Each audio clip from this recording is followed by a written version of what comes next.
4 जून 2024 की शाम 6:40 पर कांग्रेस नेता राहुल गांधी एक ट्वीट करते हैं जिसमें वो दो तस्वीरें साझा करते हैं। इन दोनों तस्वीरों में एक तस्वीर में राहुल गांधी अकेले थे और उनके हाथ में संविधान वाली वो लाल किताब थी जो वो लेकर घूमते हैं।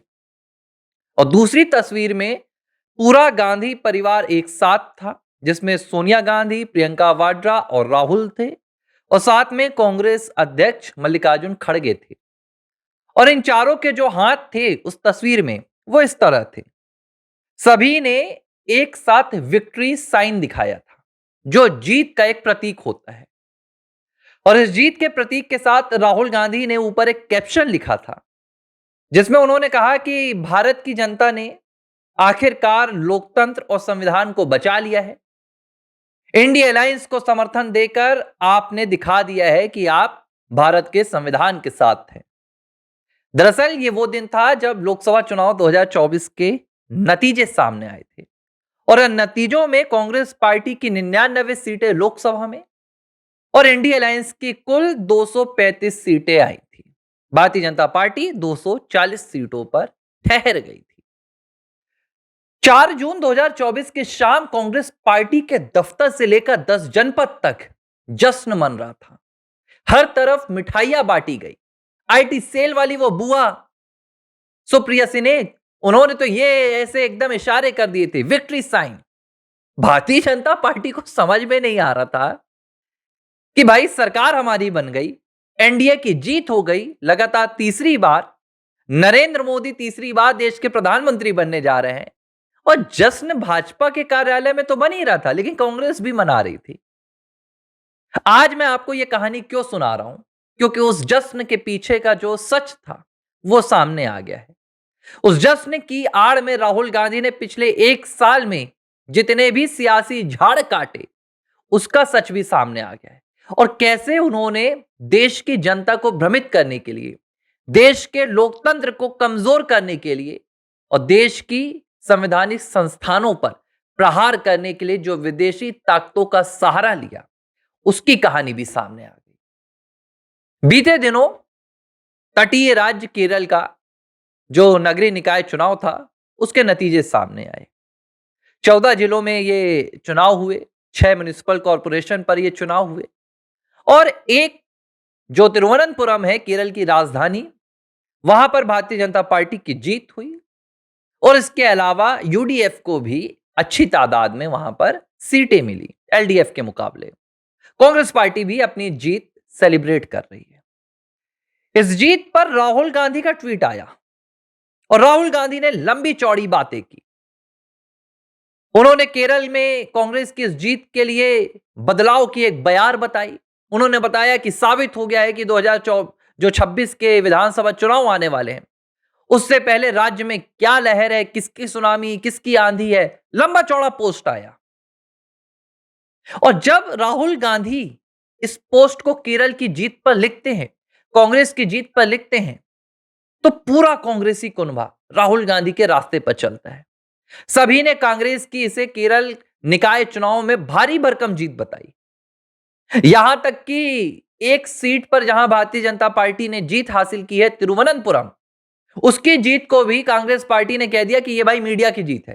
केसी वेणुगोपाल का एक लंबा चौड़ा पोस्ट आया। इस लंबे चौड़े पोस्ट में केसी वेणुगोपाल कहते हैं कि जो तिरुवनंतपुरम में भाजपा की जीत है, यह भाजपा की जीत नहीं है, यह मीडिया की जीत है। एक सीट पर भारतीय जनता पार्टी को जीत मिली है लेकिन इससे बीजेपी का कोई भी केरल में वर्चस्व नहीं जमेगा। केरल की राजनीति में बीजेपी के लिए दरवाजे नहीं खुलेंगे।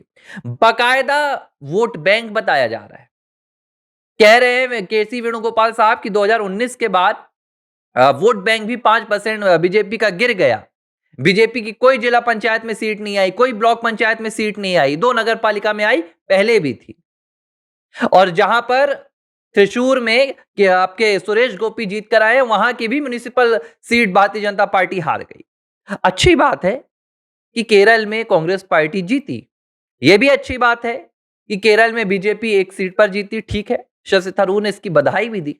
लेकिन जिस जीत पर कांग्रेस पार्टी अपनी शेखी भगा रही है, कांग्रेस पार्टी यह बात भूल गई कि इससे पहले जितने भी चुनाव कांग्रेस हारी, उसके लिए कांग्रेस ने जिम्मेदार किसे ठहरा दिया?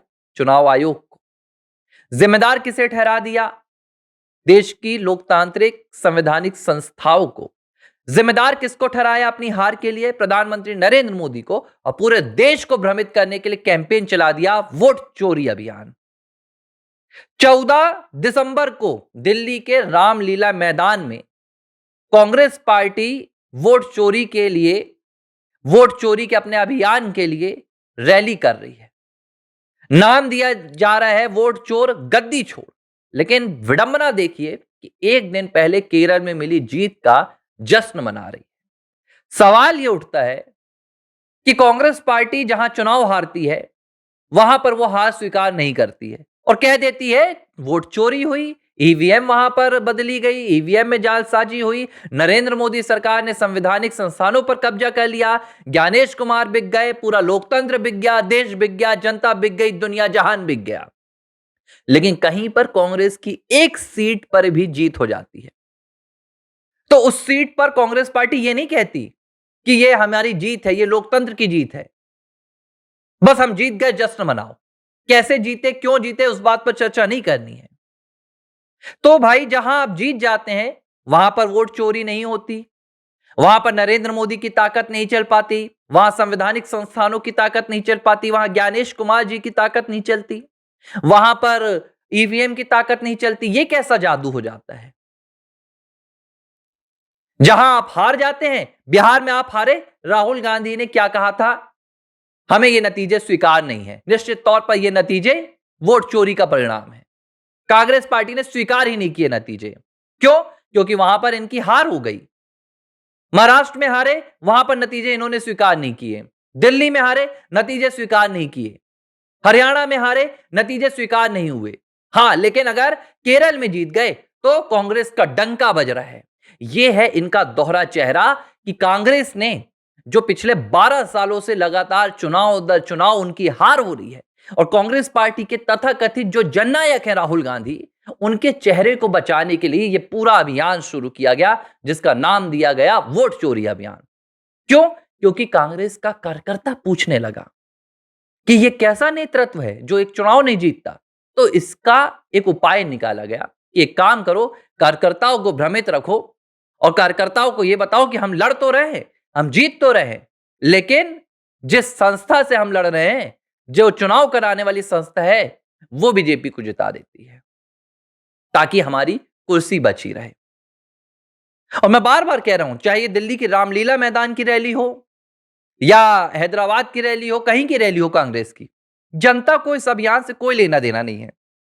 जिस दिन इस देश की जनता को लगा कि उनका जनमत जहां जा रहा है, वो इसका जनादेश जो जिसे हम दे रहे हैं, वो गद्दी पे नहीं बैठा है, तो राहुल गांधी को इस देश में रैली करने की जरूरत नहीं पड़ेगी। इस देश की जनता लोकतांत्रिक तरीके से अपनी लड़ाई लड़ना जानती है। हां, लेकिन जब तक जनादेश जनता जानती है कि हमने जिसे दिया है वही गद्दी पर है, वही शासन पर है, इस देश की जनता को फर्क नहीं पड़ता। लेकिन दोहरा चेहरा केरल चुनाव से कांग्रेस पार्टी का एक बार फिर झलक गया कि तेरी जीत तो तेरी जीत, मेरी हार तो ये मेरी हार नहीं, ये भी तेरी हार। ये है कांग्रेस पार्टी का असली चेहरा और राहुल गांधी का वोट चोरी अभियान के पीछे असली सच। एबीसी हिंदी न्यूज, आज ही जुड़िए हर खबर के साथ।